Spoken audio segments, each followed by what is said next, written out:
Let's talk about the time the yaks and dragons almost went to war. It starts innocent, with a Wonderbolts show in Yakyakistan. Pinky even got Rainbow Dash's parents there to see the spectacle, really using her connection to the yaks. And as expected, they love it. The yaks seem less impressed though. But you know the yaks, they actually love it. But before I can talk more about it, a fireball falls from the sky.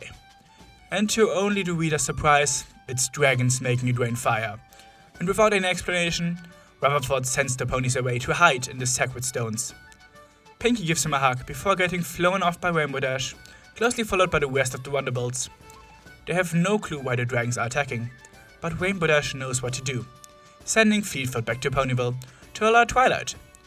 As she follows that order, Spitfire gets mad. She is the one in charge. But there's no time to argue, they have to plan a counter-strike. Pinky already has a cannon ready. Spitfire is against it though.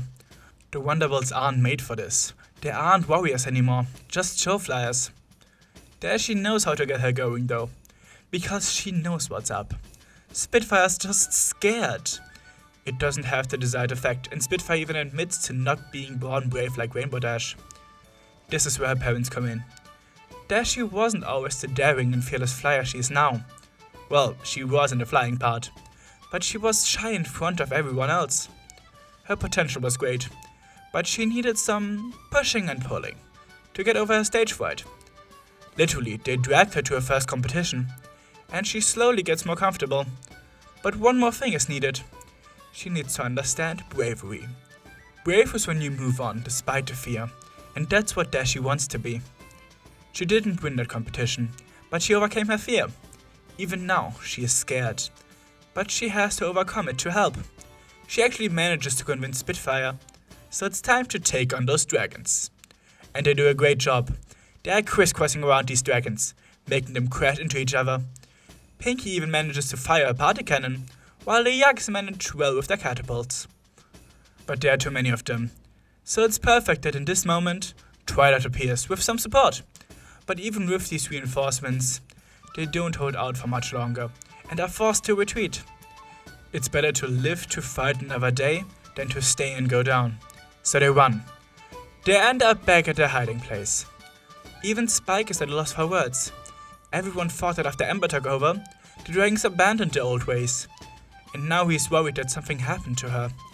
But no, because the dragons appear, and she is the one leading them.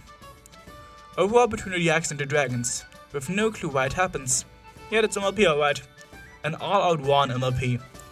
Usually some big bad would be involved, but it seems like that won't be the case here.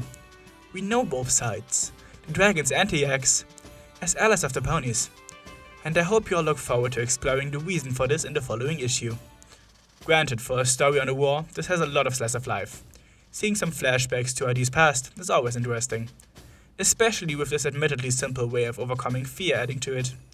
The line that bravery is doing something despite fear, and not the absence of fear, is always something good to bring up. It feels kind of random here. I want the war stuff, politics and action, but it's still a nice side note to get the Wonderbolts to fight. Speaking of the Wonderbolts, that development is interesting too.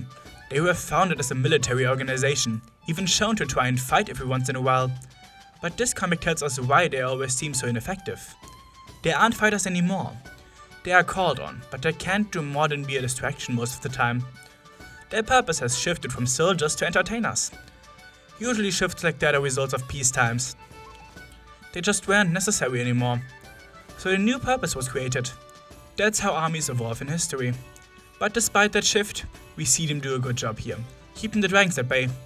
But that's all that happens. They hold them back.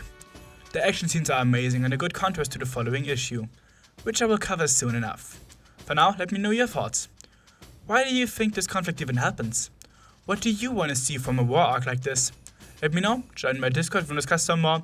Thanks to my patrons, especially to Maverick, and until next time for the ponies, fellas, and bye.